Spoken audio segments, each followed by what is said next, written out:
E aí, beleza? Eu sou o Luiz Gomes, criador de conteúdo aqui na Camelo News, e este é o nosso Papo de Camelo. Você é muito bem-vinda ou muito bem-vindo ao nosso podcast. One, two, three, four.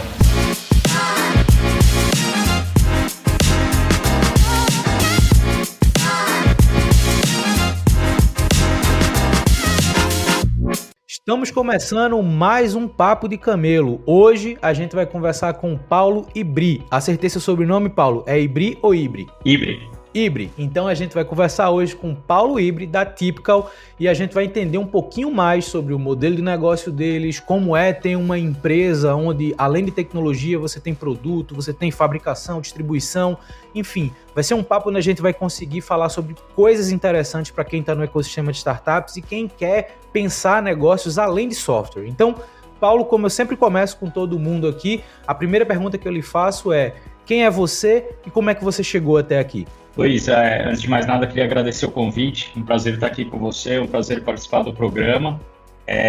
Eu vim do mundo corporativo, né, sempre trabalhando na área de vendas e marketing para produtos de bem de consumo, então foi algo que norteou um pouco a minha escolha de criar uma startup dentro de um segmento de economia real, de uma indústria. Eu comecei a minha carreira profissional pós-estagiário, então assim, a carreira executiva mesmo na Red Bull, então foi uma grande escola para mim, eu fiquei lá por praticamente 7 anos na área comercial e coisas que eu aprendi lá norteiam muito a nossa estratégia aqui dentro da Typical. Depois da Red Bull, eu fui trabalhar no grupo Coca-Cola, na divisão de iogurtes da Verde Campo, onde eu tive um contato muito bacana também, mais próximo com a área de alimentação saudável e saudabilidade. E isso foi muito de encontro com quem é o Paulo como pessoa. Eu sempre gostei muito dessa área, sempre fui uma pessoa muito ligada a esportes, a ter uma rotina um pouco mais equilibrada, me alimentar bem. Então é algo que eu sempre vislumbrei. E no finalzinho desse meu período executivo, eu entendi que eu queria, como propósito de vida, criar algo novo e algo que tivesse muito ligado a algo que eu acreditasse e significasse para mim como pessoa, né? E é por isso que eu decidi entrar aí de cabeça no mundo da alimentação saudável. É daí que surgiu a antiga Sem Foods, agora após rebranding a Typical, para levar uma alimentação mais saudável para as pessoas e que tenha uma cadeia produtiva mais saudável para o nosso planeta, a partir do momento que a gente não utiliza nada de origem animal nos nossos produtos. Então, esse é um pouquinho do Paulo, falando rapidamente da minha história, um pouquinho de como surgiu a ideia da empresa, mas vamos bater esse papo aí. É sempre bom a gente conversar com empreendedoras e empreendedores que trazem suas motivações, suas vivências, seu estilo de vida para o negócio, né? Então, é bacana ouvir quando você fala: eu já tinha hábitos mais saudáveis, eu já gostava desse estilo de vida. E, obviamente, a gente vive hoje numa sociedade onde a alimentação saudável não é o padrão, onde qualidade de vida também não é o padrão, onde se fala muito, mas se faz pouco com relação a isso. E olhar todo esse movimento onde a gente pega produtos digitais impulsionando novos estilos de vida, seja desde atividades físicas até alimentação, eu acho que isso tem um impacto na sociedade muito grande e muito importante. Então, para a gente começar essa conversa, já um feedback para você, eu acho muito legal esse movimento de, vou empreender em algo que eu me identifico, que eu identifico de fato valor nisso, e obviamente a gente não precisa nem entrar nesse mérito que a alimentação saudável é algo que deveria ser uma ênfase na sociedade. Você colocou um ponto, que era um ponto também que eu queria conversar com você, que é esse movimento do rebranding. Então eu vou pegar um pouco mais da tua história empreendedora.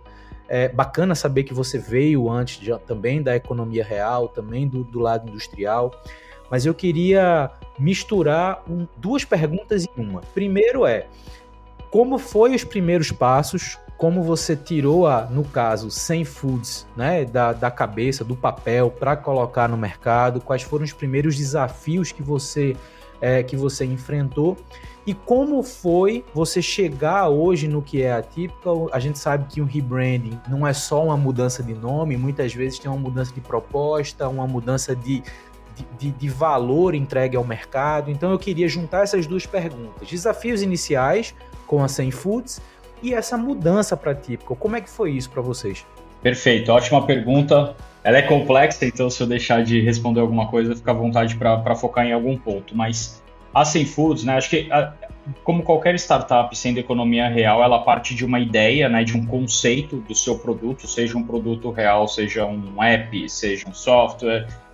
E o conceito da 100 Foods é algo que a gente traz sim para a Atypical, porque nunca vai sair da nossa espinha dorsal como negócio, propiciar uma alimentação mais saudável para as pessoas, mas em que elas tenham prazer. Né? Eu sou uma pessoa que, por mais que eu tenha uma rotina mais saudável, uma dieta equilibrada, eu gosto muito de comer. E comer é um hábito cultural muito importante. Né? A maioria das pessoas gosta de comer, gosta de se alimentar bem, gosta daquele momento de indulgência. Então, a 100 Foods, ela nasceu lá atrás com esse objetivo de falar, putz, a alimentação saudável não precisa ser tão chata, não precisa ser tão monótona, comer sempre a mesma coisa. Então, a gente queria, desde aquele começo, disruptar esse movimento, né? E foi daí que a gente começou, e no começo a gente desenvolveu a linha de condimentos. E o primeiro grande desafio, né? Eu vim de indústria como executivo, mas eu vim de área comercial. E quando você trabalha numa multinacional, como foi o caso de Red Bull, de Coca-Cola, você trabalha numa área, né, como comercial, dentro daquela empresa que tem uma estrutura gigante para te dar um suporte. E quando você monta um negócio do zero, e aí eu não sei quem já passou por uma experiência parecida com isso, por exemplo, a gente começou com condimentos, né, ketchup, mostarda, barbecue, maioneses. Como é que eu vou produzir isso? Assim, como é que se cria uma fórmula? Então, acho que eu não vou dizer problemas, porque foram aprendizados muito valiosos, mas os obstáculos, né, eles começam do ponto zero do negócio. Assim, tudo bem, eu sei colocar o produto no ponto de venda, mas quando eu chego no produto? Então, eu passei, acho que uns 6 meses desenvolvendo desde conceito de produto, sem saber como colocar aquilo em prática, até um business plan, né? A gente vem do corporativo adora, aqueles Excel com business plan de 45 abas, que ele aceita tudo e você vai bater qualquer meta em 3 meses. E eu formulei tudo isso e fui para a rua, vamos dizer assim, né? E foi um momento muito de formiguinha, assim, de bater de porta em porta, pesquisar no Google como é que se fabrica um ketchup, quem que desenvolve fórmula de ketchup. Foi do zero, não tinha experiência nenhuma, não sou engenheiro de produto, eu sou uma pessoa formada em marketing, então os principais obstáculos partiram daí. Né? Acho que para mim, no meu caso, pelas minhas experiências prévias, o D0 foi o mais difícil, depois que o produto estava pronto foi mais fácil colocar no mercado. Né?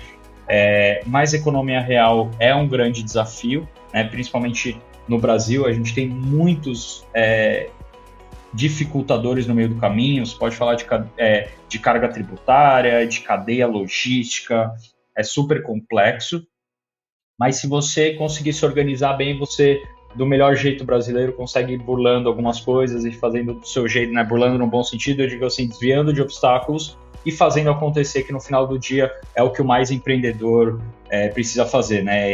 É ir para cima, independente dos obstáculos, aprender a fazer no meio do caminho e sair fazendo. Então, isso foram alguns dificultadores. A 100 Foods, quando ela nasceu em condimentos, e daí que vem o nome, mas eu acho que a gente não conseguiu, talvez, construir esse nome de forma tão positiva. Ele nasceu com o objetivo de não ter algumas coisas nos produtos que as grandes indústrias estavam acostumadas a colocar, e de acordo com a nossa filosofia, o nosso DNA, nós éramos contra. Né? Então, ketchup, mostarda e barbecue, que até hoje estão no nosso portfólio, por exemplo, nós somos a única empresa do Brasil que faz esses produtos de forma 100% natural. Então, eles não têm caloria, eles não têm açúcar, eles não têm sódio, eles não têm conservante, corante artificial e são somente adoçados com stevia. E isso vai muito no movimento do que eu te falei há um pouco atrás, assim, de levar indulgência para as pessoas. Então, se você come um ketchup tradicional, é gostoso, né? Não vamos negar, falar, não, é uma porcaria. Não é gostoso. Mas ele tem pouca gente sabe, depende obviamente da marca, mas ele gira em torno de 50%, 70% de açúcar branco na formulação. Então, o nosso objetivo foi, tudo bem, é um produto gostoso e altamente consolidado, mas como é que a gente leva isso de uma forma melhorada para as pessoas, né? Então, a 100 Foods, ela nasceu com esse objetivo de tirar as coisas, então ele era sem açúcar, sem calorias, sem sódio. Só que conforme nós fomos evoluindo e o setor de alimentação, graças a Deus, vem evoluindo muito no sentido de trazer novas tecnologias, novos caminhos para as pessoas se alimentarem melhor e tendo uma cadeia produtiva mais sustentável, a gente entendeu que somente tirar as coisas não era o caminho. A gente tinha que levar opções para os consumidores e adicionar coisas também. E aí foi quando começou a surgir uma necessidade nossa de rebranding, porque o que a gente tinha pensado como marca começou a ficar pequeno versus o que a gente sonha para a empresa como futuro. E a Typical nasceu muito disso, né? O que nós sonhamos como futuro? Trazer alimentos e soluções que as pessoas já estão acostumadas de uma forma melhor, de uma forma otimizada, de uma forma, vamos dizer assim, com um upgrade, né? Então, não é que você precisa deixar de consumir ketchup, você não precisa deixar de consumir maionese, você não precisa deixar de consumir frango empanado. Mas se você for consumir, eu quero ser uma empresa que te abre portas para você consumir isso de uma forma melhor e mais consciente. Então, esse é o DNA da Typical, e o Typical vem do que já é típico para você, né? Vem desse hábito e de uma forma diferente. Então, a gente aqui dentro não fala de construir hábitos, a gente fala de fazer hábitos melhores. Então, é daí que vem o nosso DNA e daí que surgiu essa necessidade de mudar a marca. A gente conversa com muita startup, mas a gente tem poucos casos de um trabalho de rebranding, assim, onde a gente consegue perceber como uma mudança do nome fala muito mais sobre mudanças de conceito, mudanças de posicionamento, e isso resgata muito vamos dizer assim, as primeiras lições empreendedoras que a gente tem, que é essa questão de proposta de valor, o que é que você está entregando no mercado, o que você espera que o mercado perceba daquilo que está sendo colocado nas mãos.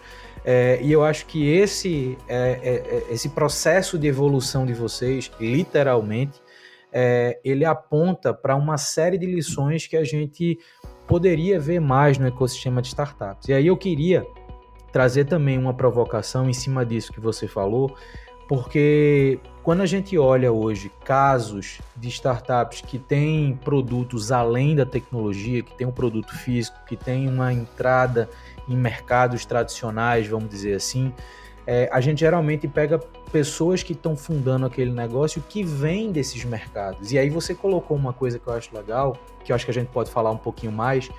Você vem da área de marketing, você trabalhou numa área mais comercial e você teve um desafio do começo, literalmente, de criar uma fórmula de produtos para entrar no mercado. Um produto que talvez para um profissional de gastronomia fosse muito mais simples, pensar na lógica para se criar um ketchup saudável, se criar uma maionese, uma mostarda, um barbecue, mas que para um profissional de marketing, como você disse, é literalmente partir do zero. Então, como foi essa entrada no ramo de alimentos, não tendo o ramo de alimentos como um background, nem como você falou, engenheiro de produto, de produção, nem como profissional de gastronomia? Como é que foi esses aprendizados iniciais? E aí, juntando duas perguntas também, esse movimento, como é que ele casa, ou como é que ele se conecta com o desafio de ter uma startup que não é só software, né? Então, assim, hoje, quando a gente fala do ecossistema de startups, a gente vai perguntar exemplos de startups para as pessoas em geral, quase sempre vem soluções de software, né? Vem software como serviço, vem plataformas, enfim. E pouco se vê as pessoas relacionando uma startup com uma empresa que tem produtos físicos. E aí, como é que foi esse movimento? Eu vou entrar no ramo de alimentação agora como um profissional do ramo de alimentação, e também eu vou mostrar para o mercado uma proposta de startup que não é só software, que tem produto, como você falou, que tem a dificuldade da cadeia de produção, da cadeia de distribuição. A gente sabe que o Brasil, a logística é um ponto fora da curva no lado ruim comparado com o mundo, né? Então, como é que foi isso? Quais foram esses desafios e como é que hoje vocês vivem isso no mercado? Show, excelente pergunta. No começo foi bem difícil assim a curva de aprendizado. Então, eu acho que por não ter esse conhecimento, naturalmente a gente teve que investir um tempo adicional para chegar nas soluções que a gente queria, né? A gente poderia ter feito de forma muito mais rápida, caso eu e meu sócio, que no caso é o financeiro, então ele é o CFO, né? Se a gente tivesse esse conhecimento prévio. Obviamente que ao longo da nossa trajetória, a gente nasceu em 2019, a gente foi corrigindo isso e hoje a gente tem um time de P&D e tecnologia interno. Então, a gente fica super tranquilo com a questão de desenvolvimento de produto, mas a gente teve essa curva de aprendizado. Olhando pelo lado, vamos dizer assim, o contra, o que a gente teve de perda? Curva de tempo, né, de aprendizado menor e uma dificuldade maior de chegar num primeiro protótipo para colocar ele na rua, né? Essa foi o lado negativo. Porém, eu acho que esse começo trouxe para a gente alguns assets que são muito positivos para o nosso negócio até hoje, tá? E eu cito dois deles. O primeiro é que quando a gente começou a desenvolver o produto, a gente sabia aonde a gente queria chegar, mas a gente não sabia o meio do caminho, né? Então, a nossa ignorância, no bom sentido, acabou ajudando, porque é muito, e eu acho que empreendedor mesmo, startup mesmo, tem muito aquela frase que assim, não sabendo que era impossível, foi lá e fez. Isso eu acho que ajuda muito, porque aí a gente sempre fala, pô, você está no meio do problema, você está no furacão do problema, você não consegue ter um olhar de fora. E às vezes você pode pegar, não generalizando, obviamente, mas você pode pegar um profissional extremamente qualificado, que entrega muito resultado, mas às vezes quando ele está lá no furacão, ou quando ele está com problema, ele fala, putz, isso daqui não dá para fazer. Ou não, isso daqui vai ser impossível, né?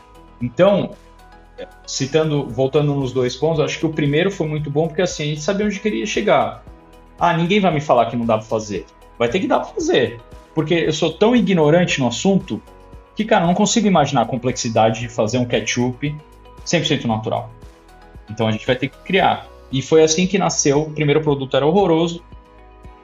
E aí a gente foi desenvolvendo até chegar numa solução que é hoje, e a gente muda o produto toda hora. E depois eu faço um link disso com tecnologia, tá? E acho que outro asset que isso trouxe muito pra gente, né? E aqui a gente estava falando de passado, foi de futuro. Então, como obviamente que a gente está dentro já do setor de alimento há muito tempo, a gente já está mexendo com indústria, já conhece algumas limitações, mas quando a gente vê coisas que podem ser feitas ou benchmarks lá fora, a gente fala, a gente tem que fazer isso, a gente tem que disruptar o mercado mais uma vez. E a gente está num movimento agora, né, e eu espero que a gente possa falar no segundo semestre de novo para eu te dar mais detalhes sobre isso, mas em que a gente está construindo uma tecnologia completamente nova, que não existe na América Latina, está começando a aparecer no Vale do Silício, em que a gente olhou e falou, isso daqui é a gente tem que fazer isso. E a área técnica falou, não, você está louco, isso aqui é impossível.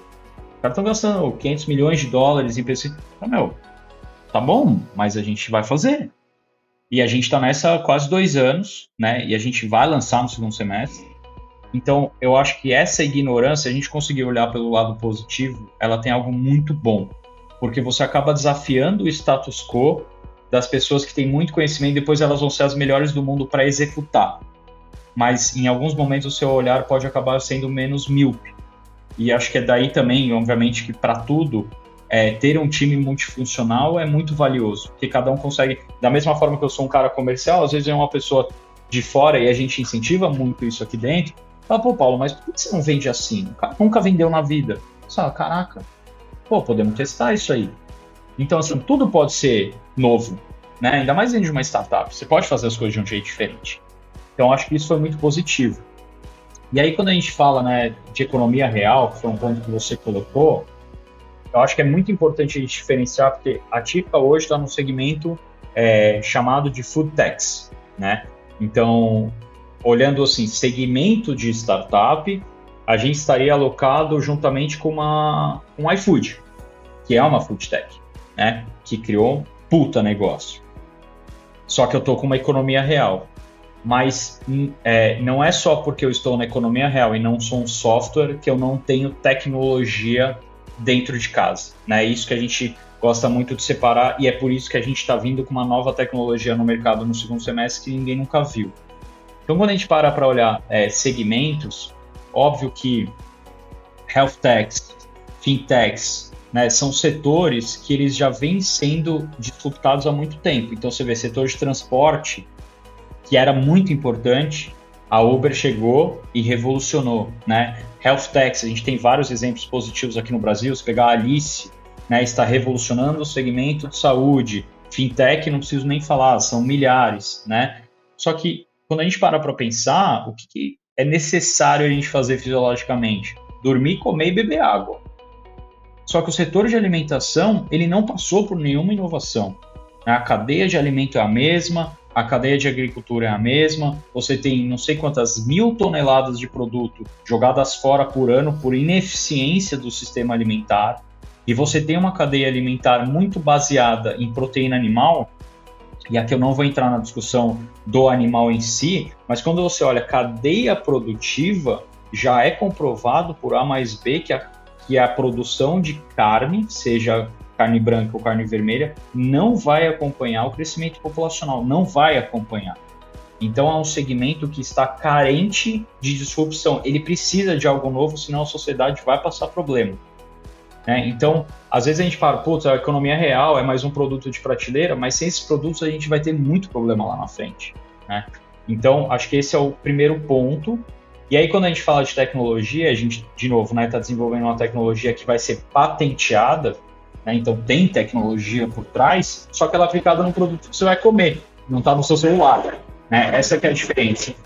E a gente traz como food tech para dentro de casa um mindset muito de software, né? Que é o que eu falei dos produtos. Então, o meu primeiro ketchup era horroroso. Agora o produto é bom, mas ele ainda pode ser melhor. Então, é a mesma coisa que uma atualização de iOS. O frango empanado que eu tenho no mercado hoje, se não me falha a memória, a gente está na 4ª versão. E eu lancei o produto no segundo semestre de 2021. Então, assim, o produto ele tem que evoluir. O mercado consumidor ele vem evoluindo, assim como as tecnologias dentro do segmento de proteínas alternativas. Então, eu também evoluo. O mindset de uma startup de produto real tem que ser o mesmo mindset de uma de software. A grande diferença é que o meu produto não está no celular, está comendo. Mas a metodologia de crescimento exponencial do negócio e de evolução do negócio e do produto tem que ser o mesmo, na minha opinião, tá? Então, acho que é super importante fazer esse paralelo, porque a gente está falando muito de tecnologia e é uma tecnologia muito mais necessária por bem ou por mal que um aplicativo. Eu gostei da comparação que você fez no começo, né? Mas minha ignorância, vamos dizer assim, né? Meu desconhecimento. E eu gosto dessa comparação porque uma das coisas também que a gente preza muito nesse meio de startup são pessoas empreendendo, mas dispostas a aprender. E quase sempre quando a gente olha cases onde a empreendedora ou o empreendedor traz uma experiência pessoal, profissional naquele mercado, é uma tendência de tentar aplicar esse conhecimento como a verdade desse negócio que está surgindo. E o fato de vocês partirem do zero no que diz respeito à produção e ter a consciência de que não sabiam sobre aquilo, despertou em vocês ou construiu em vocês esse mindset de eu preciso aprender. E se eu não sei como fazer, não tem como eu acreditar que é impossível. Eu preciso descobrir esse processo. E essa mentalidade eu acho que ela é muito bacana, ela é muito saudável nesse processo. Você estava falando aí da primeira versão do ketchup, eu pensei, cara, esse é o melhor exemplo para a cidade MVP, né? Então, assim, você literalmente criou uma receita de ketchup, botou para o mercado, hoje você olha para aquela primeira receita e você fala, é horrorosa, mas ainda bem que ela existiu, ainda bem que ela foi a entrada para o mercado para você descobrir o que é que faz para melhorar, para você descobrir qual o próximo passo dela. Uma outra coisa que você colocou também que eu acho Cara, confesso a você que é a primeira vez que eu converso com alguém que fala isso.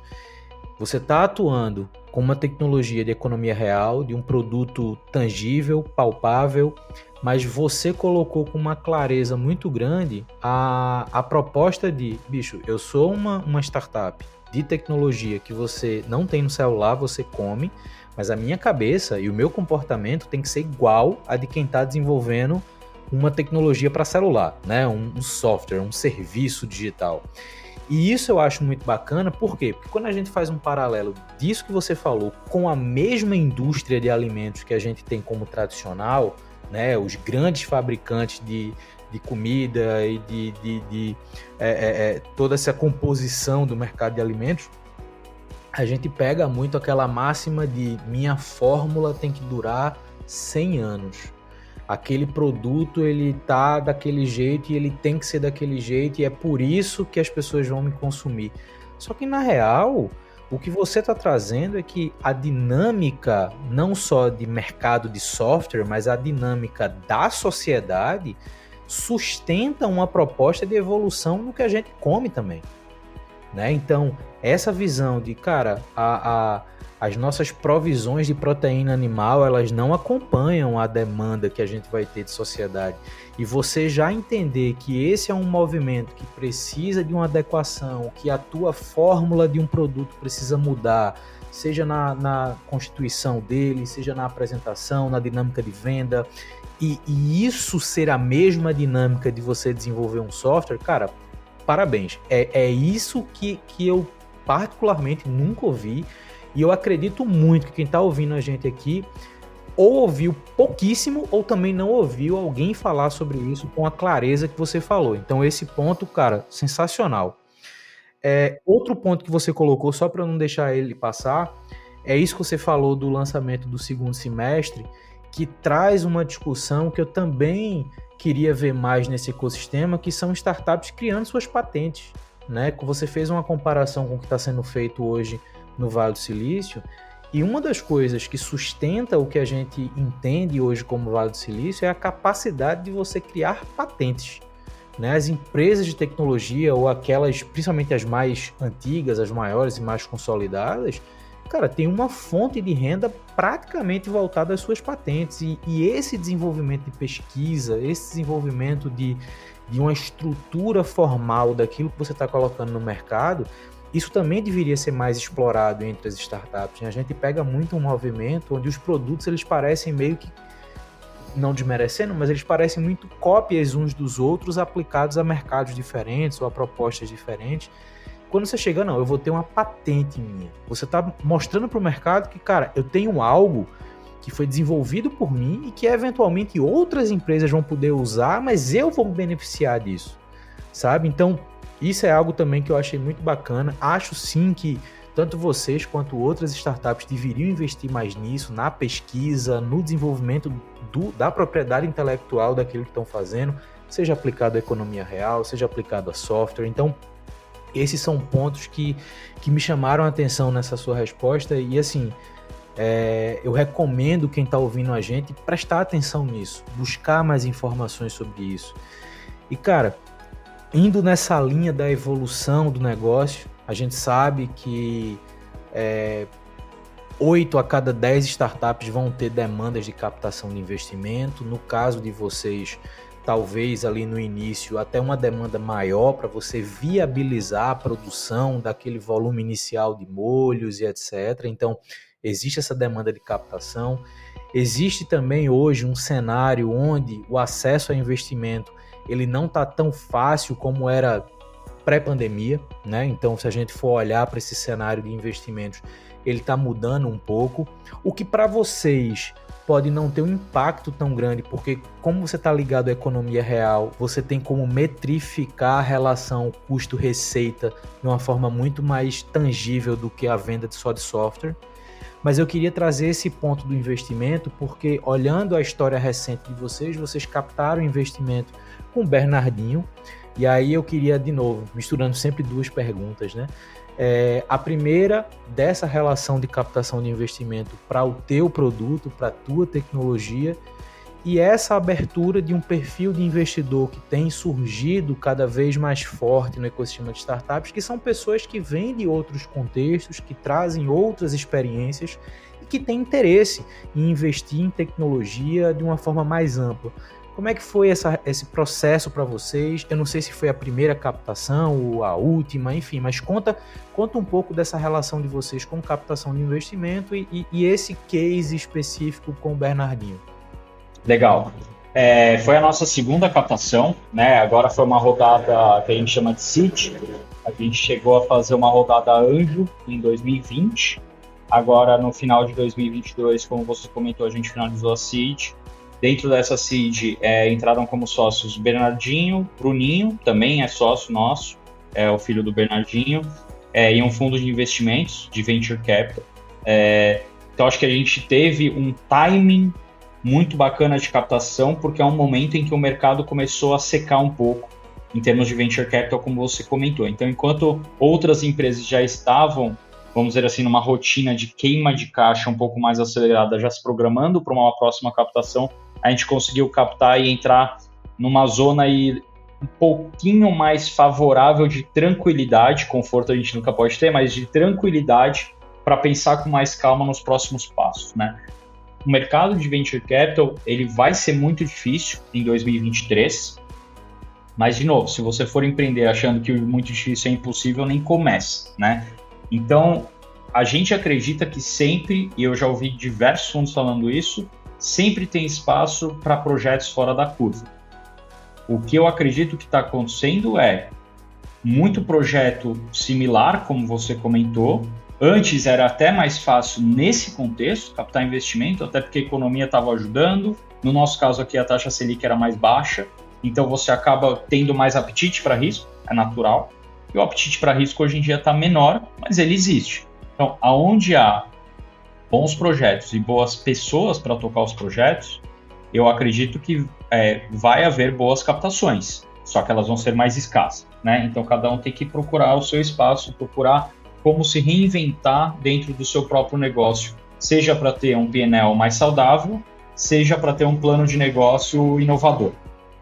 E a nossa captação foi muito nesse sentido, né? Claro que tudo que a gente fez até hoje, a gente é muito grato, trouxe a empresa até aqui, né? Levou para o mercado novas possibilidades de produto, tudo que a gente fez dentro da nossa estrutura, nós somos talvez o primeiro do Brasil a colocar no mercado, seja a nossa linha de empanados feita à base de ervilha, nós somos os primeiros, molho 100% natural, continuamos sendo os únicos, maionese feita de abacate, então você precisa se reinventar.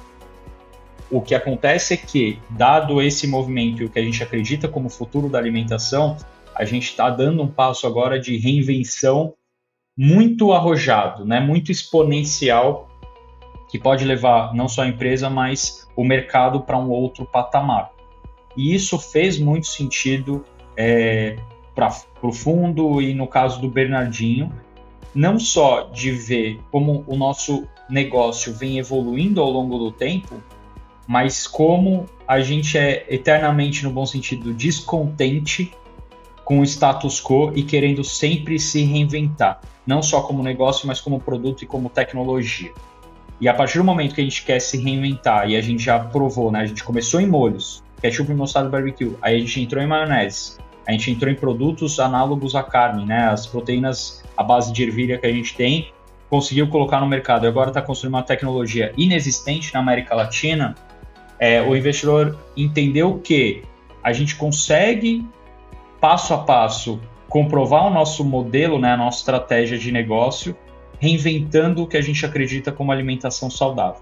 E o Bernardinho, obviamente, por estar ligado ao mundo do esporte, assim como o Bruninho, né, que é atleta, entenderam que, tanto como para nós, né, pessoas, vamos dizer assim, comuns, como para atletas de alta performance, é necessário reinventar a alimentação. Eles precisam ter cada vez mais acesso a produtos mais nutritivos e, dada a nossa realidade econômica, acessíveis. Então, acho que isso brilhou muito o olho dos nossos investidores e, por ter vindo também do mercado corporativo, assim como o meu sócio, eu acho que a gente tem um mindset bastante pé no chão, né? Então nós não somos aquele empreendedor que vai fazer um pitch deck e prometer para o investidor que em 3 anos a gente vai estar dominando o mundo, enquanto a gente sabe que a gente não vai estar, a gente vai pôr isso no Excel. E é o que aconteceu com muitas startups. Né? Elas prometem muito crescimento, pegam muito caixa, não conseguem crescer, demitem as pessoas e tem que enxugar a estrutura para ter um DRE mais saudável. E a gente escolheu ser assim desde o começo. Então, para a gente, o movimento do mercado está sendo positivo, né? No bom sentido, obviamente que a gente não quer ninguém sem capital, mas, de novo, a gente acredita que bons projetos, comprovados, com pessoas boas para tocar, vai ter acesso ao capital. Né? E foi essa visão de futuro que ajudou a gente a trazer o Bernardinho e os outros investidores. Eu acho muito bacana que até a proposta do próprio podcast e da minha newsletter, que é nessa discussão sobre camelos, e eu costumo brincar e dizer isso algumas vezes, que hoje camelo virou trend topic, mas eu comecei a usar antes de virar, né? Então, assim, é algo que eu, de fato, acredito que as empreendedoras e os empreendedores, talvez não no curto prazo, mas no médio e longo prazo, a gente vai ver uma geração que vai pensar suas startups a partir também da sustentabilidade financeira. Isso não significa que nem com vocês, nem com nenhuma outra startup, os primeiros passos você vai ter uma projeção de receita que encante nem quem está empreendendo, nem quem eventualmente vai investir. Não é isso. Mas a gente não pode aceitar como verdade de sucesso aquele discurso de geração de receita a gente vê depois. A gente precisa atingir 1 milhão de usuários, 10 milhões de usuários, mas tá, ok. Como é que você transforma isso numa estrutura que para em pé? Né? Esse movimento de demissões que a gente está vendo, está valendo muito esses dias sobre isso. Tem pesquisa de professor de Stanford falando que isso já está se tornando quase um efeito manada. Né? Então, assim, querendo ou não, as startups de médio porte, algumas estão fazendo demissão porque as outras maiores estão fazendo. Mas isso também é um reflexo de um mau planejamento, de uma estrutura de negócio, como você falou, que tipo copia muitas vezes, e que eu também trouxe isso, né? Copia alguns modelos e que acaba deixando essa visão de receita para depois. E ter casos como o de vocês, que misturam e trazem a economia real para a balança da tecnologia, eu acho que aponta para uma direção que, como eu disse, talvez não no curto prazo, mas no médio e longo prazo a gente veja também no ecossistema de startups mais pessoas criando seus negócios, tendo esse drive de tipo, eu preciso construir alguma coisa que lá na frente pare em pé. Eu não posso sair queimando caixa loucamente para crescer mais rápido do que meus concorrentes e isso lá na frente não se sustentar. Né? Então esse crescimento mais mantendo um pace mais lento, vamos dizer assim, faz com que você de fato tenha um desenvolvimento mais sustentável e saudável, né? Fazendo até a correlação do que você vende, mas o crescimento passa a ser sustentável, você começa a trazer uma relação de captação de investimento também mais saudável e mais transparente naquilo que, eu vou investir nisso com esse potencial, com esses pontos de crescimento, com esses marcos da jornada que são mais racionais. Então isso também eu acho que é muito bacana. E isso também chama a atenção desses profissionais de outros setores, né, conhecidos por outras atividades, que enxergam valor na tecnologia. Né? Hoje, como você falou, é um cenário favorável, não porque não tem dinheiro para todo mundo. Acho que nunca teve, mas o fato é, os fundos ainda estão capitalizados. Hoje a gente tem muito mais perfis de pessoas querendo investir do que a gente tinha 3, 4 anos atrás. Então, dinheiro tem. O que mudou é a forma que esse dinheiro tem sido analisado para os negócios, né? Tem sido colocado como critério para o investimento. Né? Então, o que você mostra como case hoje, o que a gente pode aprender com a Típica hoje, é que se você tem um plano, se você tem uma estratégia, se você tem uma visão de futuro racional, se você tem uma visão pé no chão, que você não vai vender um sonho, e que obviamente vai vender um sonho, mas que um sonho que possa ser atingido, você vai conseguir ter a estrutura, ter o suporte, ter as conexões e eventualmente ter o dinheiro que você precisa para executar aquilo. Então, acho que esses são pontos importantes. Eu acho bacana trazer exemplos como o teu para essa conversa. Gosto de conversar com pessoas que têm essa visão mais racional, que empreendem com o pé no chão, que não se encantam com velocidade acima de qualquer coisa e que eventualmente passam por situações que a gente tem visto hoje, de ter que fazer corte, de ter que reajustar, de ter que criar novas provas de conceito para o mercado para mostrar que ainda fazem sentido. Infelizmente, a gente vai ter muito negócio que vai cair, que vai deixar de existir, e é normal em qualquer mercado, em qualquer setor, seja ele tecnológico ou não, mas é sempre bom a gente conhecer cases como o de vocês. Cara, desejo, obviamente, um futuro incrível para a Tipical. Como você mesmo falou, espero que lá na frente a gente tenha uma outra conversa para essa nova fase da empresa, trazendo talvez um pouco mais, e eu já deixo aqui um compromisso meu, a gente conversar sobre propriedade intelectual, sobre patentes. Então talvez seja um momento legal de vincular esse conteúdo também à tua experiência ou ao complemento dessa experiência. E cara, mas para a gente fechar, né, eu queria obviamente te agradecer, mas eu queria uma última pergunta. Quais recomendações você deixa para quem está empreendendo, especialmente para quem está empreendendo também em economia real? O que você pode recomendar, o que você pode colocar aí como ponto de atenção, enfim, o que é que você deixa para essa galera que está criando suas tecnologias misturadas à economia real através ou a partir dos teus aprendizados, das tuas vivências? Legal, Luiz. Eu acho que assim, e aí é um mindset muito meu, né, e vai muito ligado com o que você falou, mas começa devagar, né? Então, um exemplo disso, obviamente todo mundo deve começar pequeno. A gente começou aqui com capital 100% próprio, a gente não tinha investidor, a gente ficou quase um ano dessa forma para comprovar o modelo, porque no meu caso, eu me sinto muito mais confortável pegando o dinheiro de alguém, sabendo que o que eu estou fazendo tende a funcionar, do que partir do zero, né? Então esse sempre foi o nosso caminho, a gente começou assim. Então, para quem quer começar algo do zero, comece pequeno, né? Faça testes, um passo de cada vez, porque depois que você achar vamos dizer assim, o seu nicho, o seu caminho, é muito mais fácil você escalar do que você tentar acertar vários alvos ao mesmo tempo, né? Se você acertar um bem feito, já vai colher muito mais fruto do que ficar tentando acertar diversos alvos. E quem tiver a oportunidade, e eu tive, isso me ajudou muito, começar um negócio tendo uma outra fonte de receita. Porque o começo é muito difícil. E se você tem a preocupação do negócio aliada a uma preocupação financeira pessoal, a uma instabilidade adicional, na minha opinião, você está dificultando o caminho, né? Então, se você tem a possibilidade, não é todo mundo que tem, comece o negócio de forma paralela, né? Vai nutrindo ele aos poucos, e a hora que você sentir que ele tem um potencial, aí você pula para dentro, porque também não dá para ficar dividindo a atenção para sempre, né? É impossível você empreender sem ser full time, mas no começo dá, né? E é praticamente uma escola. Então, acho que essa, para mim, seria a dica de maior valor, assim, né? Comece aos poucos, tente fazer em paralelo para entender exatamente como que é o negócio no dia a dia. Se você chegou até aqui nos ouvindo, a gente está encerrando mais um Papo de Camelo, mas lembrando que tudo aquilo que a gente conversou hoje e mais algumas informações sobre esse mercado de food tech vai estar também associado a uma edição da nossa newsletter, então vai ter mais informações também para você acessar.